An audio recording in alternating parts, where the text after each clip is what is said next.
My first encounter with Radulescu's Das Andere was in Paris when Garth Knox performed it at the Spectralisms conference in 2019. I was an undergrad at the time and knew very little about spectral music. However, I immediately became enamored with the piece and knew I wanted to study it one day. Fast forward to 3 years later, and I decided that I wanted to play it at my master's recital. Well, I took one look at the score and said, never mind. Fast forward to today, and I've decided that I want to give this piece another shot. And this time around, before putting any performance deadlines on myself, I want to answer 3 questions. 1. What is going on with the notation? 2. How do performers even make sense of it to create meaning? And 3. Why do performances of this piece vary so much? For some context, I'm a PhD student studying music theory. I'm also a violist who has been playing for about 2 decades at this point. Over the years, I've gotten to know the sound world of stringed instruments pretty well. What makes it resonate, what makes it sound scratchy, what feels either good in the hands or awkward, you name it. This perspective is important because Radulescu was also a string player.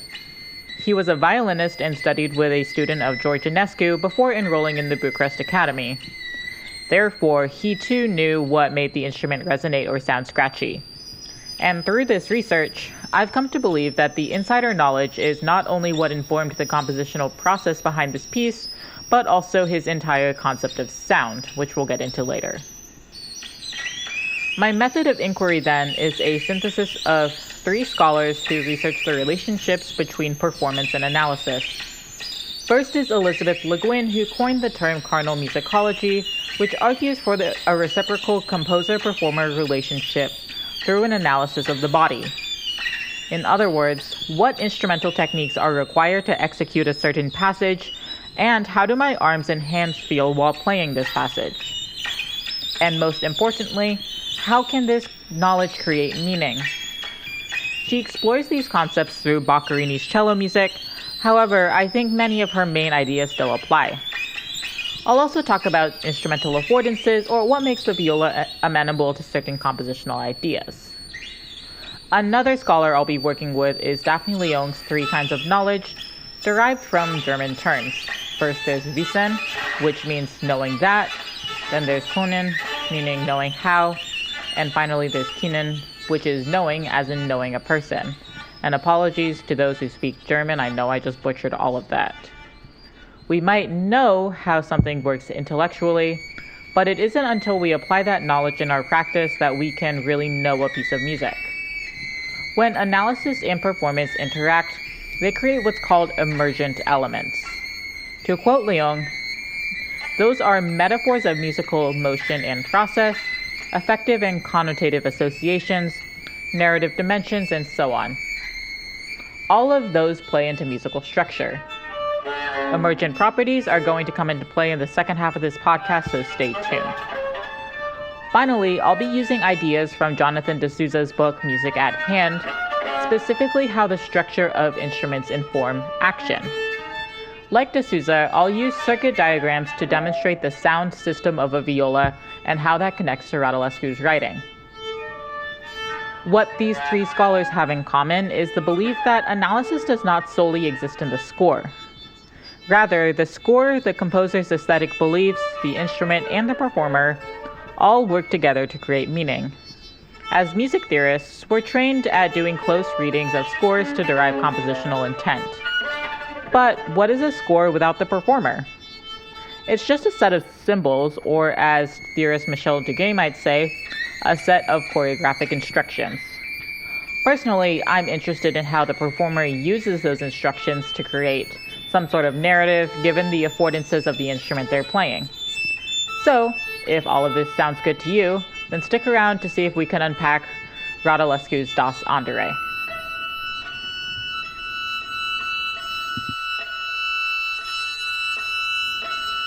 But first, who was Radulescu? Radulescu was born in Bucharest, Romania in 1942 and died in Paris in 2008. His primary instrument was the violin, which he studied with Nina Alexandrescu, whom, as mentioned earlier, was a student of Radulescu. So for those who don't know, Radulescu is considered one of the greatest violinists and composers of the 20th century. So in other words, Radulescu was in good hands. He then studied composition at the Bucharest Academy of Music with the avant-garde composers Stefan Niculescu, Tibru Ola, and Aurel Stroi. After he graduated in 1969, he moved to Paris and became a French citizen. One of the first pieces he composed there was the Credo for 9 cellos. This will be important later, but know that this piece is considered the start of his spectral compositions. He also attended the Darmstadt summer classes given by Cage, Stockhausen, and Xenakis, and studied computer-assisted orchestration and psychoacoustics at IRCAM from 1979 to 1981. Radulescu's music is often described as spectral, akin to the music of Gerard Grisey or Tristan Murail. This is both true and not true at the same time. So when we think of spectral music, what comes to mind? Probably the iconic opening of Grisey's Partiels from Les Espaces Acoustiques.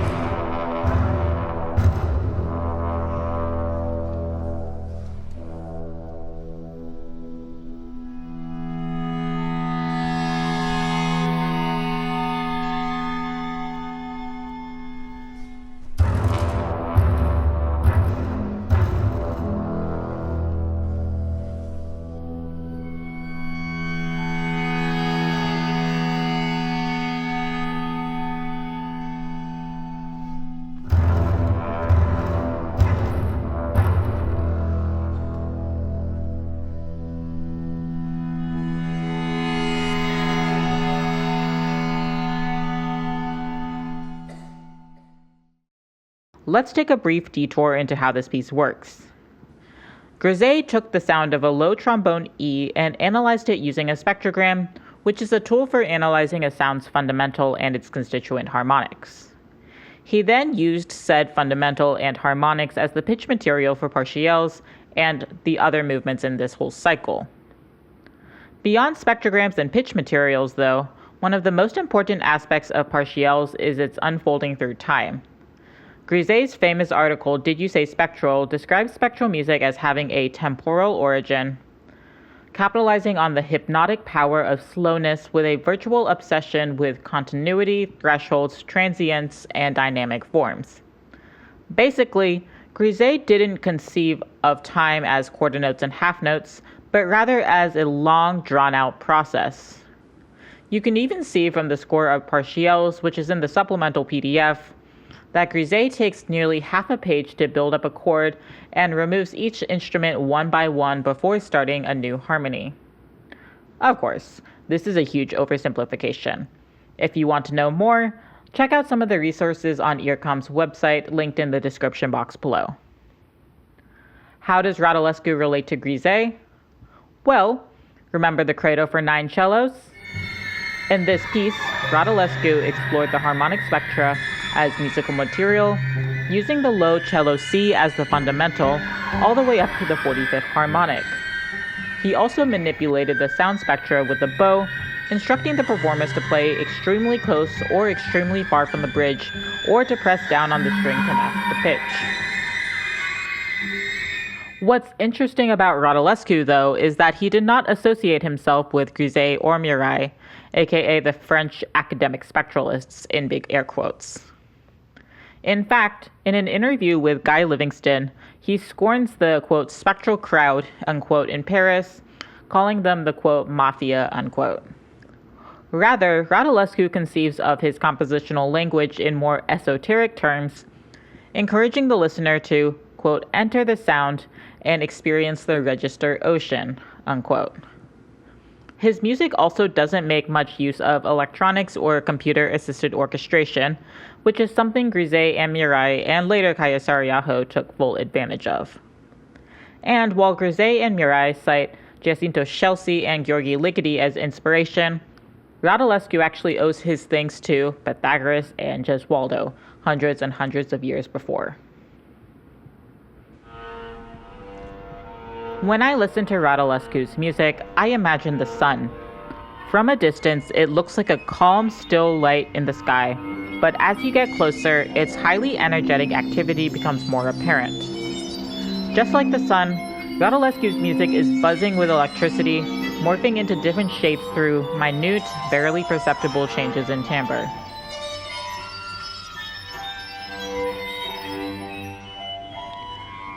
The composer Martin Suckling also thinks of Radulescu's music like the sun, encouraging readers to imagine the, quote, swirling, churning activity of its surface, bounded yet constantly mutating, unquote. It turns out that Radulescu thought of sound as plasma, even writing an essay titled, quote, Sound Plasma, Music of the Future Sign, unquote. From the outset, this essay looks like a rather eccentric piece of writing, to say the least. The physical copy of the essay is printed on purple paper, and there are lots of hand-drawn diagrams and doodles that give the work a homemade feel. There are also hidden messages written in a lighter font sprawled throughout the pages. I must admit that I was taken aback by this essay's peculiarities, and I was quick to judge Radulescu as a weird composer. However, as I took the time to read through this essay, I actually found his ideas very convincing.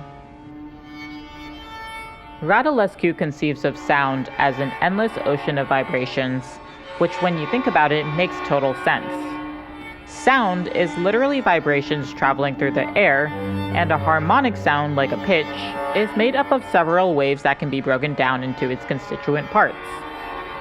Rather than writing music with, quote, discontinuous sounds like in serial music, Radulescu strived for continuance. This means that instead of jumping between chords and notes like what you would hear in a piece by Boulez, music should, quote, discreetly glide and tremble in narrow frequency bands, unquote.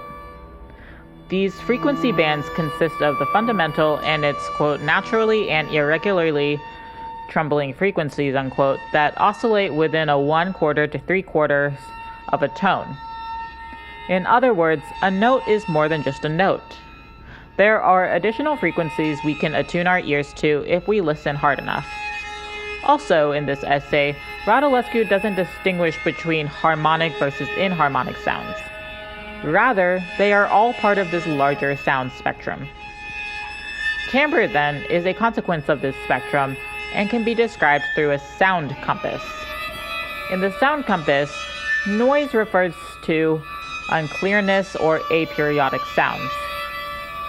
Sound means clearness and defined pitches. Width refers to the density of a sound, and element means a narrow band sound, think like a sine tone. According to Radulescu, sound also originates from 5 global sources: the instrument and object, humans, nature, electronics, and language. All of these sounds coexist to create the sound plasma.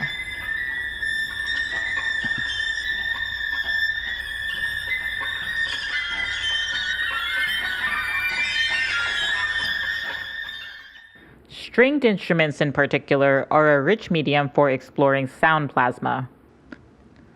Let's break down the viola, the instrument Das Andere was written for. A performer holds the instrument up with their shoulder, jaw, and left hand. They use their left hand to create pitch. Their left arm is extended outwards to play lower pitches or wrapped around the shoulder of the instrument for higher ones. They have 4 fingers at their disposal to play any note from C3 onwards. They also move their left knuckles, wrist, and hand in a set of controlled motions to manipulate the pitch through vibrato. The right hand fingers are wrapped around the bow, and the right arm controls the bow's movements across the string. The right arm is what creates the sound of the viola. In the supplemental PDF, you'll see that I created a circuit diagram for the viola inspired by Jonathan D'Souza's book. The performer's body activates the sound by controlling the pitch and mediating the sound through the bow.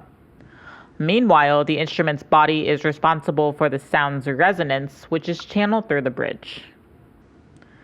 The circuit diagram works well as a schema, but does not capture every nuance of playing. For example, noise and sound can be manipulated through bow placement, bow speed, and bow pressure. The weight of the left hand fingers also influences the noise-sound axis. A light touch creates harmonics and full weight produces stopped pitches. In between that lies this gray area where there is some pitch but also some noise. The density of sound is also impacted by the amount of hair on the string. Flat hair can create a richer sound with lots of overtones, whereas less hair creates a thinner sound. Additionally, sympathetic vibrations can affect the density as well. If you play a note perfectly in tune with an open string, then that open string will also vibrate. Unlike the piano, stringed instruments lend themselves well to continuous pitch space. Since there are no frets, it's easy to play just about any pitch within the range of the instrument. You can actually just play all the quarter sharps and half flats you want. So, as mentioned earlier, Radulescu was a violinist, which means he was well aware of all the string characteristics I just talked about. The composer and scholar Martin Suckling believes that Radulescu's conception of sound plasma came about through intense aural analysis while playing the violin. So this is a long quote from his article, Radulescu, the Other Spectralist, but I think it's worth mentioning in its entirety. So in the essay, Suckling writes, "Anyone who has drawn a bow across a string will be aware of the fragile balance between order and chaos this represents, of the constant fluctuations in timbre and pitch, of the ease with which tone can become noise, of the possibility for a single sound to fragment into its upper partials through variations in bow speed, pressure, and position, of the chance of unexpected squeaks and distortions, and of the need to suppress all of this in order to make a good sound. The violin can become a variable filter and resonator to perform a type of spatial analysis. A single note, as in a single length of vibrating string, can, through the action of the bow, be made to split into a vast array of component sounds," unquote. Even with these nuances, the circuit diagram makes clear that the body and the instrument work together to produce sound. No two performers are going to sound exactly the same, for they each have different bodies and instruments. Therefore, the instrumentalist and the instrument both have agency in the performance. Let's break these ideas down further in Das Andere. For one, notice that there are only 4 lines on the staff. This is because Radulescu used tablature notation instead of staff notation in order to write music specific to that instrument. Radulescu actually introduced tablature notation in sound plasma as being optimal for notating global sound. In the context of Das Andere, each line represents the viola's strings. The bottom line is C, followed by G, D, and A at the top. Already, you could deduce that the sound material for this piece will be derived from these strings. Also, notice how the tablature is divided into 2 seconds. Each gesture needs to fit within a certain chronometric time frame, though the speeds within that time frame are left up to the performer. Next, what about all these numbers? The 7 at the top of the piece instructs the performer to play the 7th partial of A, which is G minus 31 cents. As with the rest of these numbers, this is a harmonic, which means that you can find this exact pitch by dividing the string into the number of parts of that harmonic and lightly touching the A string with your left hand. The first few pages of this piece are variations on what's called the sigma motive. The directions are actually laid out pretty clear when it's first introduced. On the A string, you would still play the 7th partial, but you now have to play a double stop harmonic with the D string, alternating between the 7th, 8th, 9th, 10th, 11th, 12th, and 13th partials on the D string. Radulescu isn't specific about the length of each D string harmonic, but you do have to fit them all within about 4 seconds. Getting the harmonics to sound just right requires a very delicate left hand positioning. Even just a millimeter off will cause the harmonic to not speak. Also, most instrumentalists that I've seen play the harmonics at the very top of the fingerboard, since the fingerboard is a little bit wider at the top and can therefore fit your hands. However, this left hand position is very taxing and requires a lot of physical effort. The following hook gestures are essentially the sigma motive broken down into its constituent parts. Notice how, like in the sigma motive, we're still playing the 7th partial on the A string. But now each double stop, represented by the hooks, highlight individual partials on the D string. What's neat about these double stops is that they can produce difference tones when played out a loud dynamic. On the screen and in the supplemental PDF is Radulescu's explanation found in the performance notes. Take 2 strings. The bottom string is the 2nd harmonic of a theoretical fundamental. Since it's only the 2nd harmonic, the theoretical fundamental is just that pitch 1 octave lower. The top string then is the 3rd harmonic of the fundamental. That pitch forms a perfect 5th with the 2nd harmonic, or is an octave plus a 5th higher than the fundamental. Now to get the difference tones, take the harmonic of the string and multiply it by the performed harmonic indicated on the score. Do that for both strings and subtract the 2 products from each other. The resultant number is the difference tone represented by our harmonic. In this case, it's D, or the fundamental. The difference tones are a perceptual phenomenon and are thus faint. I must admit that I struggle to hear them in this recording, and I highly doubt that most recording devices are sensitive enough to pick up on them. Lots of instruments can play harmonics, but few can play harmonics simultaneously, especially with the amount of sound variations that this piece requires. Therefore, I'd argue that the sigma motive is idiomatic to the viola or other stringed instruments, meaning that it fits on the instrument particularly well. Now what about the bow? There are 2 bidirectional arrows that he writes at the top of the score. One of them has arrows pointing inwards, and that indicates very slow bow speed. The arrows pointing outward indicate a fast bow speed. There's also a plus or minus sign that says VP next to it, and that's just indicating to play near the bridge. He also has other bow indicators as well, such as sul tasto, which means towards the fingerboard, ordinario, which just means normal bow position, flautando, meaning very little pressure, or primido, which means increased pressure. The changes in bow speed, bow pressure, and bow position are meant to change the ratio of noise to pitch, as well as the dynamic levels. Radulescu is aiming for this electrocardiogram shape. If you imagine hooking up your heart to an EEG, you would see rapidly changing signals with different amplitudes. Radulescu is aiming for that constant flux in sound, which is an ever-evolving plasma. So there's another motive that I'd want to discuss, and that's the alpha motive. Unlike the sigma motive, in which the violist plays harmonics, this time the violist is alternating between open strings, harmonics, and stopped pitches. Since the fingerboard is a continuous space, a string player can play various microtones which are present in the many iterations of the alpha motive. Again, microtones are relatively easy to play on stringed instruments, unlike on wind or brass instruments which require special fingerings. Therefore, the alpha motive is idiomatic to stringed instruments. The squiggles throughout the tablature notation indicate irregular arpeggios with many bow position changes. Finally, there are 2 small but mighty techniques worth mentioning: the Little Devils and the Udu Udu. The Little Devils are an irregular melody of very high harmonics, played by caressing a small part of the string at the bottom of the fingerboard. The melody needs to be interrupted with open strings or a stopped note indicated in the score. To achieve this technique, the violist needs to use more bow pressure and extreme ponticello. The Udu Udu technique is a very fast bowing technique that switches between near to on the bridge.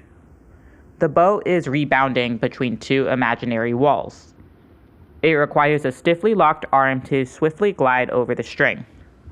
This technique produces 4 different sounds: the fundamental, the breathing noise, variation in harmonic content, and a panting-like rhythm. The bow is constantly in motion, circling between close to the bridge or away from the bridge, little pressure or lots of pressure, or slow versus fast bow speed. In order to play this piece well, the violist has to fully concentrate on its execution. The piece is 18 minutes of non-stop sonic changes. In fact, There's usually an assistant to turn pages since there's literally no time to do so. I do think that this is part of what Radulescu means by, quote, entering a sound, unquote. By intensely concentrating on its execution, the violist becomes fully immersed in the sound world that Radulescu conceived of, thinking of nothing else but the sound itself. Eventually, the violist might even enter a state of trance, which, according to the program notes, was Radulescu's goal in the first place. Now that we've gotten an overview of each motive, it might make sense to zoom out and get a lay of the land. Like any good music theorist, I was tempted to label each new section as A prime, B, etc. Turns out Martin Suckling already did that work, so there's no need to do it again. I'll actually leave his form diagram in the supplemental PDF. As I was analyzing this piece, though, I couldn't help but notice that the boundaries between each new section were quite blurry. Rather than having clear delineations between each new section, the previous section would start introducing material from the new section, which would eventually warp into the new section. Radulescu never gave us exact timings as to when to introduce new material and how frequently. Therefore, it's up to the violist to make that happen. So this leaves me with a lingering question. What if the formal structure of Das Andere is determined by the performer and not the score? What if form is an emergent property of performance? So let's listen to the first 3 minutes of the piece, which is the sigma motive and the start of the transition to the alpha motive.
Even without video, it's pretty clear that this is an unrelenting passage for the performer.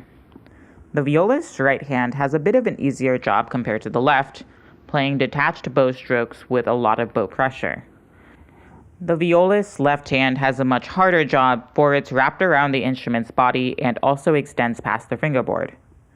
The wrist is bent pretty far forward just to reach the harmonics. Finding harmonics within the harmonic series extends beyond what's considered, quote, traditional viola technique. Even with a larger instrument, these pitches are still difficult to find without hours of practice. Here in this passage, there are two sets of harmonics that the violist needs to play. So there's the ones on the D string, which I like to call the bass notes, and also the ones on the A string, which I call the upper notes. This page and a half are relatively straightforward. While the notes vary to create melodic variety, and I use melodic with big air quotes here, the bass notes follow a predictable pattern. However, I noticed the activity start to increase around the 1:50 mark. Here, the bass notes change at a more rapid pace, disrupting the patterning for both the performer and the listener. At around the 2:40 mark, Radulescu introduces open strings into the sound world that are to be alternated with the sigma motive. The open strings are a preview of the alpha motive that comes up about 50 seconds later. But how much of a preview is the performer supposed to give? Radulescu doesn't really specify. All he says is fast and irregular alteration that sound like fast Morse code signals. The amount of alpha preview then is left up to the performer. So now let's continue the piece into the alpha motive.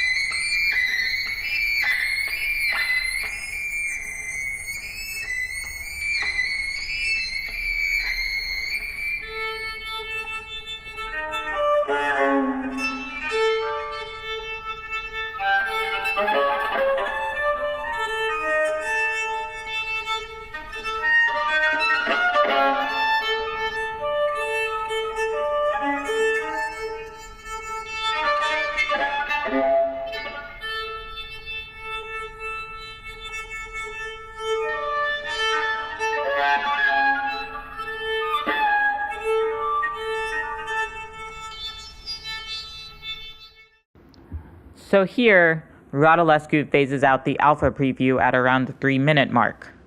But the sound of the open string is likely still in our heads by the time the alpha motive comes around.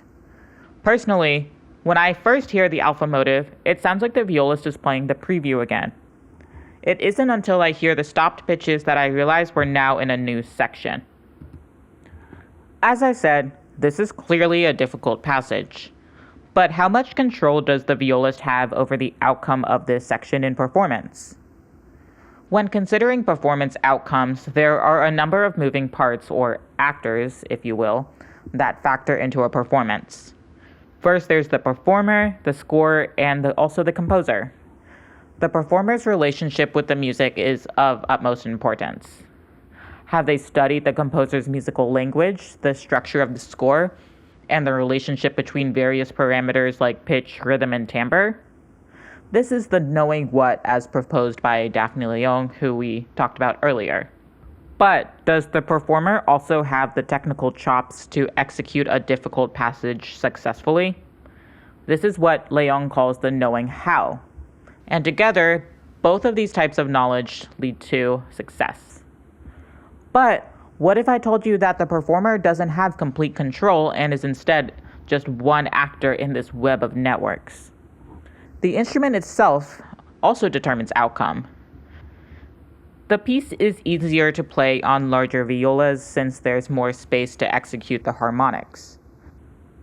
But if the violist has a shorter arm span, then the large viola won't do much good since it would be too difficult to maneuver around. Regardless of viola size, the type of strings as well as their age can also affect outcome. Some strings tend to speak more clearly, particularly if they are new. Then there's all the nuances with the bow and hair and how that affects sound production. And if there's a live audience, the venue matters just as much. A reverberant room may cause sounds to blend into each other, whereas a drier one might stop the sound before it has a chance to travel through the room. So let's bring it back to the passage we just listened to. So those finicky harmonics are going to vary depending on the performance. Some might come through clearly, others may have more noise.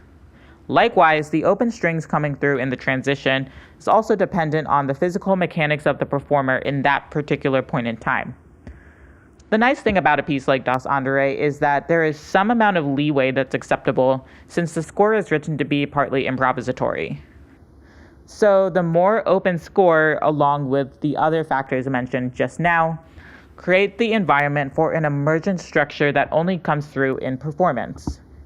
Each performer's realized structure will sound slightly different, and no two performances will sound exactly the same. Let's now fast forward a bit and listen from about 7 minutes and 30 seconds to 8 minutes and 50 seconds.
What stands out to me here is the gradual increase of density in the sound. This is created by a few factors. More frequent occurrences of the open C as the bass note, more frequent udu-udu bow strokes, and more variety as to how the pitches are arpeggiated. To me, the sound is becoming darker and more concentrated because of the stopped pitches as opposed to just harmonics. I ran this clip through the app Sonic Visualizer, which is a free app you can download, and it graphs things like waveforms and spectrograms. But in this case, I had it graph the spectral centroid. Spectral centroid, for those who don't know, is the center of mass of a sound and is correlated with perceived levels of brightness. Basically, the higher the spectral centroid, the brighter the sound.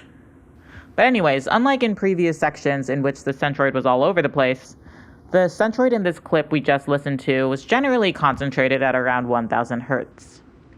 To put that in perspective, the opening of the piece, with the high harmonics and bow noise, had a spectral centroid average at around 3500 Hz.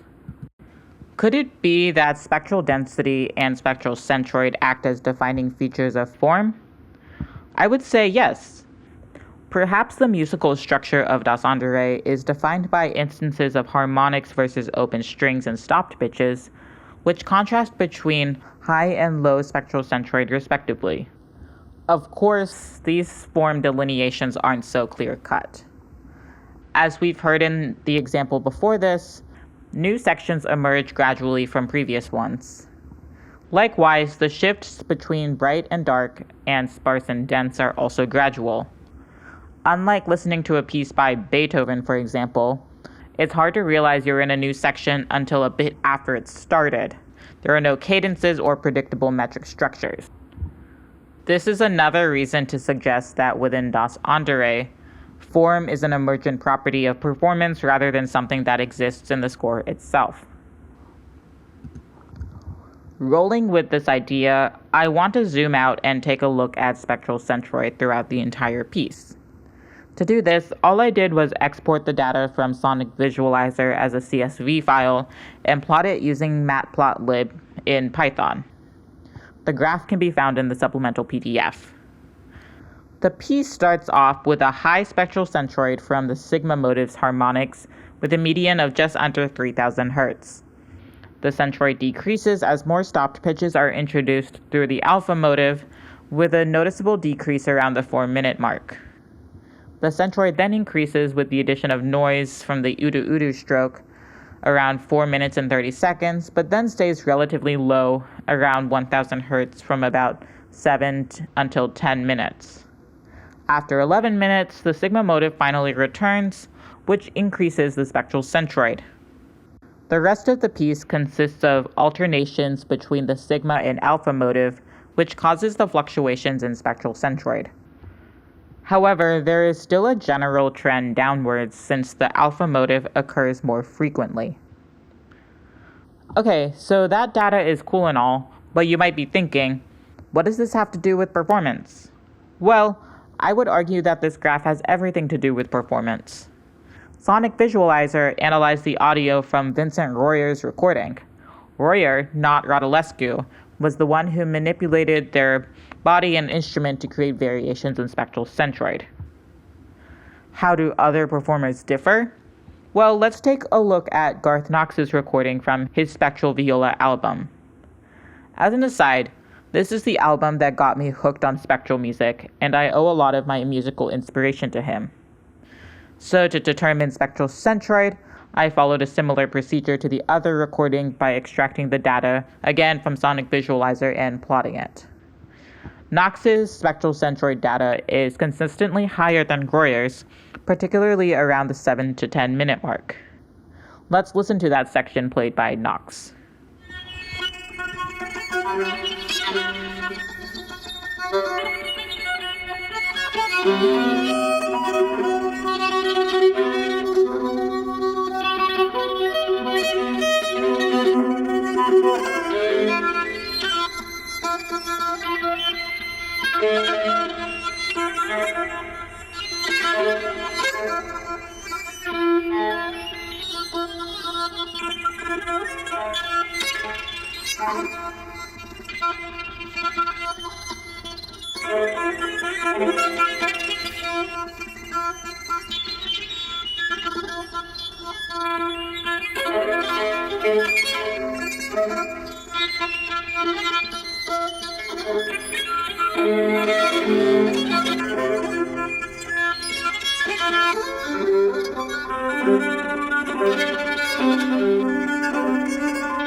What causes the higher brightness? Well, for one, it could be the instrument, since stringed instruments can vary significantly in terms of bright and dark timbres. But based on the performance choices, Garth Knox seems to use less overpressure than Royer, letting the open strings and harmonics resonate. He also seems to engage the lower register less frequently than Royer, maintaining a timbre more consistent to the previous sections. To me, this section sounds less pronounced in Knox's recording than Royer's. While both players create gradual transitions between each section, Knox's transition sounds more like a continuation rather than an arrival to a new section, essentially blurring formal boundaries even further. Okay, so we covered a lot of information in this podcast, so let's just take a quick recap to remind ourselves of what we learned. 1. Radulescu was considered a spectral composer even though he didn't really like that title. This is because he conceived of sound more esoterically as opposed to the French spectralists who used computer-assisted orchestration and electronics in their work. Radulescu conceived of sound as an endless ocean of vibrations that can be described through a sound compass. Noise refers to unclearness, sound means clearness and defined pitches, width refers to density, and element means like a narrow band, think like a sine tone. Andere also used tablature notation, which for Radulescu was optimal for notating global sound. There were two main motives throughout the piece, the sigma motive and the alpha motive. The sigma motive instructed the performer to play various harmonics on the different strings, whereas the alpha motive used combinations of harmonics and stopped pitches. There were also the two bow techniques, the little devils and the udu udu. The role of the performer is especially important in this piece since it's more of an open score. And so that left me with the question, what if formal structure of Das Andere was determined by the performer and not the score?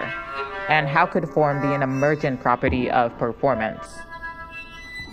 And so we analyzed this in two different ways.